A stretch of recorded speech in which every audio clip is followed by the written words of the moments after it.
புரட்சி பாரதம் கட்சியின் தலைவர் ஜெகன்மூர்த்தி எம்எல்ஏ அவருடைய முன்ஜாமீன் மனு வந்து உயர்நீதிமன்றத்தால் தள்ளுபடி செய்யப்பட்டிருக்கிறது. சுட சுட இப்போ செய்தி வந்துருக்குது. அப்படின்னா ஜெயிலில் இருக்கணும், ஜாமீன் ரத்து.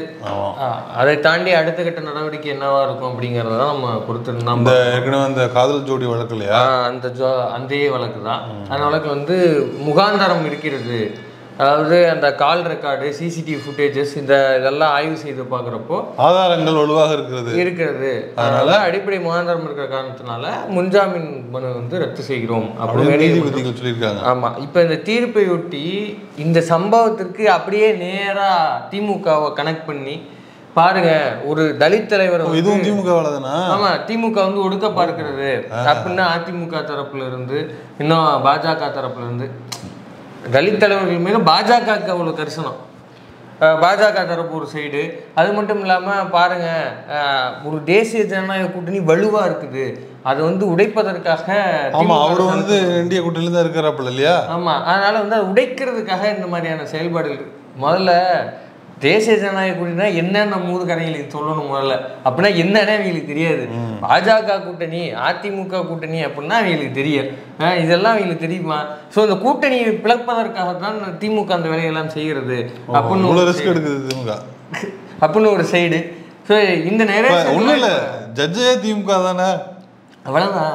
எந்த பிரகாரம் ஸோ இவ்வளவு நரேஷன்கள் நடந்தது. இப்போ இதெல்லாம் பொய் அப்படின்னு ஆயிருக்குது. இப்போ இதையொட்டி எதிர்கட்சி தலைவர் எடப்பாடி பழனிசாமி அவர்களிடம் நம்ம சில ஆப்பங்களை சுட வேண்டி இருக்குது. அந்த ஆப்பங்கள் என்ன, நரேட்டிவ்கள் என்ன, அதோடைய பின்னணி என்ன அப்படிங்கிறது அந்த வீடியோ.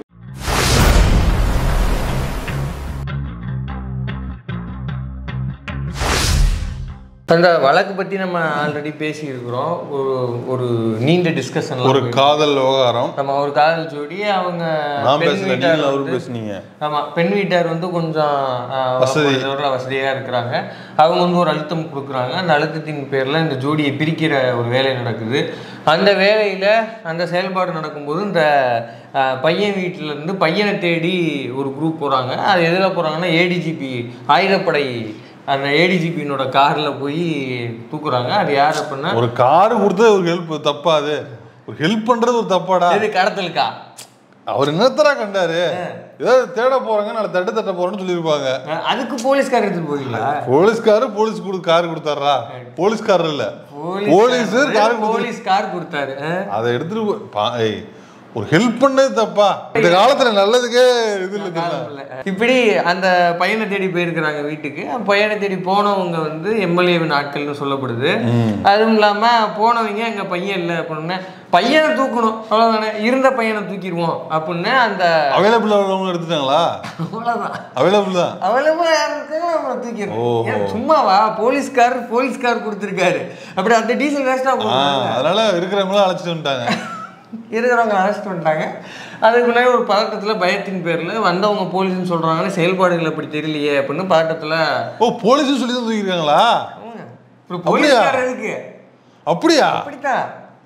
ரொம்ப கதை கேட்டீங்க. நான் என்ன நினைச்சேன், இவர் போலீஸ்கார் வந்து சரி மட்டும் எடுத்துட்டு போய் புடிச்சிட்டு வாங்கப்பா. இல்ல, நான் தெரியாம இருக்கிறேன், அது போலீஸ்காரா அது வெறும் வாடகைக்காரா? போலீஸ்காரன்னு சொல்லி ஐடி கார்டு அந்த மாதிரியா? அந்த மாதிரி போர்ஜரியில வருதுல இது. ஆமா, 420ல வருது. அந்த பையனை வந்து அந்த காதல் பையனுடைய தம்பியை தூக்கிட்டு போயிட்டாங்க. தூக்கிட்டு போனது. ஆமா, இதுதான் வந்து ஆள் கடத்தல் வருதா? ஆமா, இதுதான் இந்த ஒட்டுமொத்த வழக்கு. இது ஏற்கனவே ரொம்ப டீட்டெயிலா உள்ளும் புறமா ஏற்கனவே அந்த வீடியோல பேசியிருக்கோம். பார்க்காதவங்க அந்த வீடியோ பார்த்துருங்க. ஸோ இப்போ வழக்கு எங்கே போகுது அப்படின்னா, இல்லை எம்எல்ஏ அவர்களை கூப்பிட்டு விசாரிக்கணும், அப்படி கைது செய்வதற்காக விசாரணைக்காக அழைக்கிறதுக்காக போகிறாங்க. அப்போ தான் வந்து தலைவர் உள்ளிட்டு எல்லாரும் கருத்து தெரிவிச்சது, எப்போ அவருடைய எம்எல்ஏ நீங்கள் வந்து அவரை கூப்பிடணும்னா ஒரு அழைப்பானை சம்மன் பண்ணுங்க, அவர் வந்து எல்லாம் சட்டப்படி தான் நடக்கணும். ஆமாம், ஏன் நீங்கள் அவ்வளோ அவசரமாக போனீங்க அப்படின்னா, அதுக்கப்புறம் அவர் வந்து அவருடைய ஆதரவாளர்கள் ஒரு 300 பேர், காவல்துறையினர் ஒரு 100 பேர்னு இப்படி ரொம்ப இதாக இருக்கும். அப்புறம் கலைவரமாயிடுச்சு.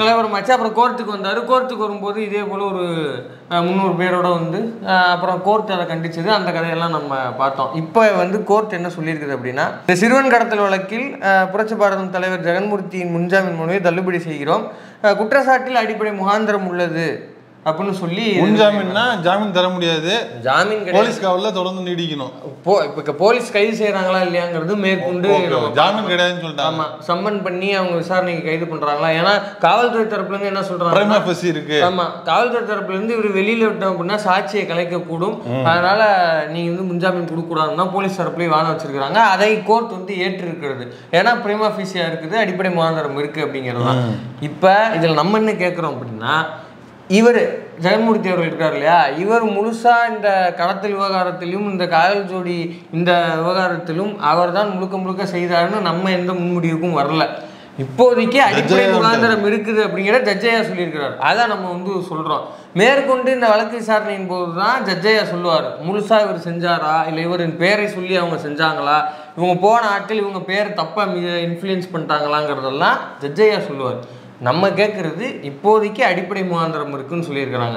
இப்போதைக்கு அவர் வந்து தேஜாக்கு அதுல தான் இருக்காரா இல்லையா? இப்ப அதனுடைய தமிழ்நாட்டு தலைவர் யாரு தெரியலையே. ஐயா எடப்பாடி தானே? கிடையாது. யார் சொன்னது? தமிழ்நாடு சார்பா சொல்லிக்கிறாரு. தமிழ்நாடு சார்பா அமித்ஷா தான் பேசிட்டு இருக்கிறாப்ல. தமிழ்நாடு சார்பாவும் அவர் தான், இந்தியா சார்பாவும் அவர் தான், சார்பாவும் அவர் தான், எல்லாம் அவர் தான். இப்ப என்டிஏ கூட்டணியில அவர் தொடர்கிறாரா தொடரலையா? யாரு? இவர் ஜெகன்மூர்த்தி இருக்காரு. எப்படி இருப்பாரு? ஏன்னா அவர் என்ன வழக்குல இப்ப வந்து அவரை பிரைமா ஃபேசி ஆள் கடத்தல், ஒரு சிறுவன் கடத்தல் வழக்கு. அப்ப நீங்க பயோல நேற்று என்னன்னு மாத்தினீங்க? இதே எடப்பாடி பழனிசாமி அவர்கள் பயோ என்னன்னு மாத்திருக்கிறாரு. அவர் கட்சியினுடைய ஐடி விங், அவர் கட்சியினுடைய போதை இப்படிதான் சொல்லணும். சென்னைக்கே வந்து கொகைன் சப்ளை செய்த பிரசாத் இவரோட ஐடிவிங்ல தான் இருந்தாப்புல. அவர் மாட்டினோன்னே இந்த வண்டவாளம்லாம் தண்டவாளத்தில் ஏறினோன்னே இனிமே சே நோ டு ட்ரக்ஸ்னு போட்டா வேற வழியா சிரிச்சு போடுவாங்க, அது நல்லா இருக்காது அப்படின்னு உடனடியாக அதை எரேஸ் பண்ணுங்க அப்படின்னு எரேஸ் பண்ணிட்டு say yes to Prasad, Prasad இல்ல சே எஸ் டு ட்ரக்ஸ் செல்லிங்னு சொல்லக்கூடாது, சே எஸ் டு பிஜேபின்னு சொல்லக்கூடாது, say yes to women safety and ADMK அப்படின்னு போட்டாங்க. இப்ப இது என்ன வழக்கு? திரும்பி கேட்கறது என்ன வழக்கு? இது ஒரு சிறுவன் கடத்தல் வழக்கு இல்லையா? இப்ப இதுல பாதிக்கப்பட்டது பெண்ணா இல்லையா? அந்த குழந்தையோட அம்மா பாதிக்கப்பட்ட காதல் வழக்கு தானே. ஆமா, அதுவும் இல்லாம எதற்காக கடத்தப்பட்டாருன்னா ஒரு காதல் விவகாரத்துக்காக. அதுல அந்த பெண்ணு பாதிக்கப்பட்டிருக்காங்களா இல்லையா? இப்ப சே எஸ் டு உமன் சேஃப்டின்னு சொல்லிவிட்டு ஜெகன்மூர்த்தி அவர்களையும் கூட்டணியில வச்சிருந்தீங்கன்னா புரியல எனக்கு. இது எப்படி? இல்ல இன்னொரு கேள்வியும் இருக்குது. இப்ப இல்ல பொள்ளாச்சி வழக்குலயும் வருது. பொள்ளாச்சி வழக்குல ஒரு ஏடிஎம்கேகாரர் சம்பந்தப்பட்டு ஜெயில இருக்காப்ல 2 வருஷமா. அதாவது பொள்ளாச்சி வழக்குல எஃப்ஐஆரே 10 நாள் கழிச்சு தான் போட்டாங்க. அதுவும் இல்லாம சம்பந்தப்பட்ட 2 வருஷம் கட்சியில் வச்சு பாதுகாத்தவர் எடப்பாடி பழனிசாமி அவர்கள். அப்படி இருக்கும்போது இப்ப இதெல்லாம் சாதாரணம்னு சொல்லலாம். அவருக்கு எப்படி உமன் சேஃப்டின்னு போடுவீங்க நீங்க? அவர் உங்க கட்சியில இருந்தாப்புல 2 வருஷம் கழிச்சு தூக்கிறீங்க இல்லையா? அது ஒரு சைடு. இப்ப இவர் மீது இந்த குற்றச்சாட்டு வைக்கப்பட்ட போது திபுதுபுன்னு ஓடி வந்து அதிமுக தரப்பும் பாஜக தரப்பும் மாரிதாஸ் வரைக்கும் பேசுறாங்க. என்னன்னு? இப்ப இவர் வந்து ஒரு தலித் தலைவர் வந்து ஒடுக்க பாக்குறாங்க பாருங்க, ஒரு தலித் தலைவரை போட்டு இவ்வளவு இருக்கலாமா, ஒரு அழைப்பானை கொடுக்கறது என்ன இப்படின்னு கேட்டாங்க. இப்ப கோர்ட்டு பிரிமா ஃபேசியா இருக்குது, அடிப்படை முகாந்திரம் இருக்குன்னு சொல்லி எந்த அடிப்படையில் சொல்லுது கோர்ட்டு? சிசிடிவி ஃபுட்டேஜ், கால் ரெக்கார்டு இதெல்லாம் ஆராய்ந்ததின் அடிப்படையில் அடிப்படை முகாந்திரம் போலீஸ் கொடுத்துருக்காங்க. அப்படிதானே ரெக்கார்ட்ஸ், ப்ரூஃப்ஸ், டாக்குமெண்ட்ஸ் அட்டாச் பண்ணியிருக்கிறாங்க. அதன் அடிப்படையில் ஆமா இருக்கு அப்படின்னு ஜட்ஜையா சொல்லியிருக்கிறாரு. அப்போ தலித் தலைமை என்பதற்காக இவர் ஒடுக்கப்படுகிறாருன்னு சொல்ற நரேட்டிவ் பொய்யாகுறாங்க. அப்ப முதல் அடிப்படையான கேள்வி, பொது மன்றத்துல மக்கள் மன்றத்துல எதுக்காக புழுவுறீங்க? உங்க கட்சிக்காரர் அவரு, உங்க கூட்டணியில் இருக்கிறவருக்கே இவ்வளவு நீங்க பண்றீங்கன்னா நாளைக்கு ஒரு வேளை பாம் அசத்துங்க அப்படின்னு ஒரு சின்ன கற்பனை. 2026 தேஜாக்கு ஜெயிச்சு பாஜக தலைமையிலான அதிமுக ஆட்சி அமைஞ்சதுன்னா அப்ப அங்க ஒரு இதே போல ஒரு விவகாரம் நடந்ததுன்னா உங்க கட்சிக்காரங்க செஞ்சாங்கன்னா மறப்பீங்களா மாட்டீங்களா? கண்டிப்பா. பொள்ளாச்சி வழக்கு மாதிரி தானே இதுவும் ஆகும். அப்படி இல்ல நீங்களும் கார் கொடுத்து அனுப்புவீங்களா? அவுத்து செய்வாங்க, கண்டிப்பா செய்வாங்க. பொள்ளாச்சி வழக்கு என்ன பண்ணாங்கிறது ஊருக்கே தெரியும். இப்ப செய்யக்கூடிய நபர்கள் தான். இது ஒண்ணு. ரெண்டாவது, ஒரு தலித் தலைமை வந்து இப்படி ஒடுக்கப்படுறாங்கிறது பொய்யா போச்சுங்க, மக்கள் மன்றத்துல பொய் சொல்லிட்டாங்கன்னு தெரிஞ்சு போச்சு. ரெண்டாவது, உங்க கூட்டணியில் இருக்கிறது தானே அவரு, இவரை கண்டிச்சிங்களா? கூடுதலா அதிமுக ரெட்டலை சின்னத்துல தான் அவர் நின்றுருக்காரு. அப்படியா? ஆமா, தேர்தல் நின்னது ரெட்டலை சின்னம். ஆக்சுவலி இல்லைன்னா ஒரு கூட்டணியை விட்டு நீங்க விலக்கி வைக்கிறோம், தற்காலிகமா நீக்கி வைக்கிறோம்னு சொல்லணுமா இல்லையா? சொல்ல மாட்டாங்க. ஏன்னா இவருக்கு கூட்டணியில தொடர்கிறாரு, உறுதிப்படுத்தல. கேஸ் தானே போயிட்டு இருக்குது, என்ன வழக்கு உறுதிப்படுத்தி தண்டனை கொடுக்கல. சரி, அப்ப குறைஞ்சபட்சம் அமைதி காக்கணுமா இல்லையா? இல்லைங்க, வழக்கு விசாரணை போய்கிட்டு இருக்கு, அவர் அதை எதிர்கொள்வார், அவர் அதெல்லாம் பார்த்துக்குவாரு, அவர் செய்யலைங்கிறத நாங்க நம்புறோம், அவரும் நம்புறாரு. அப்ப வந்து அவர் எதிர்கொள்வார், தைரியமா துணிச்சா எதிர்கொள் அப்படின்னு சொல்லியிருக்கணுமா இல்லையா? அப்படி ஏதாவது சொன்னாரா? அப்படி ஏதாவது கேட்டாங்களா? நீங்க இப்ப அறிக்கை விடணும்ல, அறிக்கை விடணுமா இல்லையா? தமிழ்நாட்டுல சட்ட ஒழுங்கு வந்து எப்படி இருக்குன்னு யாராவது கேட்டாங்களா? அவர்கிட்ட யாராவது கேட்டாங்களா? எதுக்கு வாரவருக்கு அறிக்கை விட்டுட்டு இருக்காரு? இருப்புதான், ஒரு இருப்பை காமிச்சுக்கணும்ல. அப்ப இதுல போட்டு இருப்பை காட்டுங்க. அப்ப மயக்க உங்கள்கிட்ட போட்ட சொகுசா இல்லாத விஷயத்தெல்லாம் திமுக எழுதுறீங்கல்ல. தமிழ்நாட்டுல எதிர்கட்சின்னு ஒண்ணு இருக்கானே எனக்கு தெரியல, ரொம்ப காலமா இருக்கானே தெரியல எனக்கு. அவருக்கே தெரியாது, அது அவருக்கே தெரியாது. நீங்க எதுக்கு அவருக்கே தெரியாத சப்ஜெக்ட் நீங்க டச் பண்ணி சொல்றாப்ல. அவன் வந்து நான் வந்தேன்னா தமிழ்நாட்டோட எல்லா உரிமையும் மீட்டுருவேன், ஸ்டாலின் விட்டு கொடுத்த எல்லா உரிமையும் நான் மீட்டு தருவேன். 2000 அவர் எதை விட்டு கொடுத்தாரு அதை சொல்லணும்ல. அப்புறம் எதை விட்டு கொடுத்தாரு? நேற்று வந்து ஒரு அறிவிப்பு விட்டுருக்காரான், நேற்று வந்து ஒரு கொள்கை வெளிப்பாடு எழுதியிருக்காரான். இதான் கொள்கையா? அவரோட முதல் வாக்குறுதியா?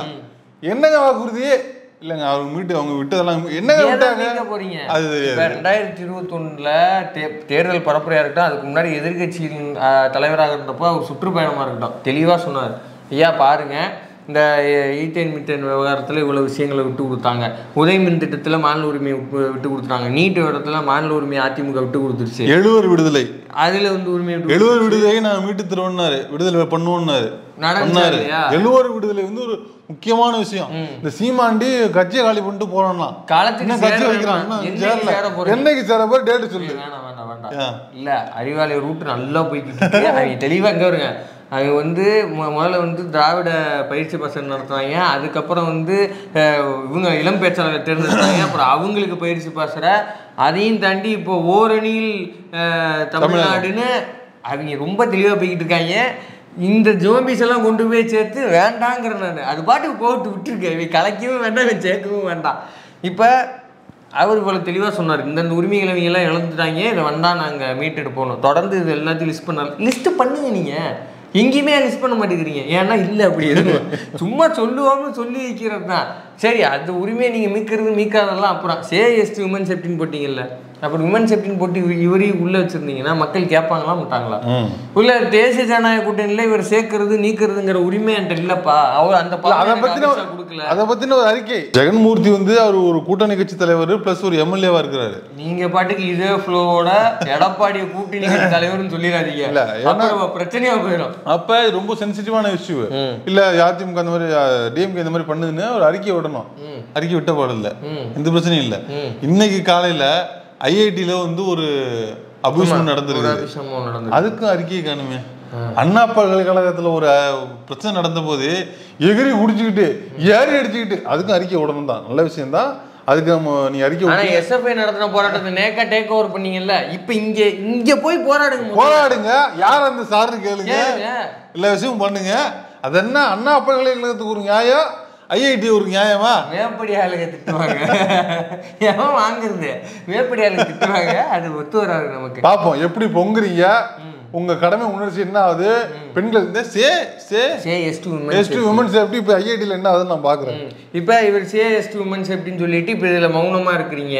சரி ரைட்டு, இவ்வளோ நாள் வந்து மல்லு கட்டிட்டு மாரிதாஸ் உட்பட வந்து பாருங்க இப்படி பண்ணுறாங்க அப்படி பண்ணுறாங்க. இன்னைக்கு வந்து இப்போ ஒரு செய்தி, ஒரு மணி நேரத்துக்கு முன்னாடி ரவுடி அழகுராஜா என்பவரை பிடிக்க போன தனிப்படைகள் வந்து அமைப்பு போயிட்டு இருக்கு. ஆமாம், அவரை வந்து பிடிக்க போன ஒரு காவல் அதிகாரியை வந்து ஒரு காரில் வச்சு இழுத்துட்டு போயிருக்காப்புல. இவர் யார் அப்படின்னு விசாரிச்சோம்னா அதிமுகவினுடைய மலர்கொடி அப்படின்னு ஒரு நிர்வாகி, அதிமுக நிர்வாகி. இந்த கேஸ்ல வந்தாங்க அவங்க. ஆமா, அவங்க யாருன்னா 30 பேர் வந்தாங்களா, 30 பேர்ல ஒன் ஆஃப் தி ஆளா இருந்தவங்க தான் மலர்கொடி. எஸ்2 உமன் சேஃப்டி சட்ட ஒழுங்கு பிரச்சனை. இப்ப இந்த சம்பவத்தெல்லாம் வச்சு தனியா ஒரு வீடியோ இருக்குது, அது தனி. இப்ப இவங்களை வச்சுட்டு தான் உமன் சேஃப்டியா? இல்ல புரியல எனக்கு. சட்ட ஒழுங்கு வந்து யாரால போகுது அப்படிங்கிறத பாத்துக்குங்க. ஸோ இப்படியாக அந்த முன்ஜாமீன் தள்ளுபடி கோர்ட்ல நடந்த சம்பாஷணைகள் வந்து இதுதான்.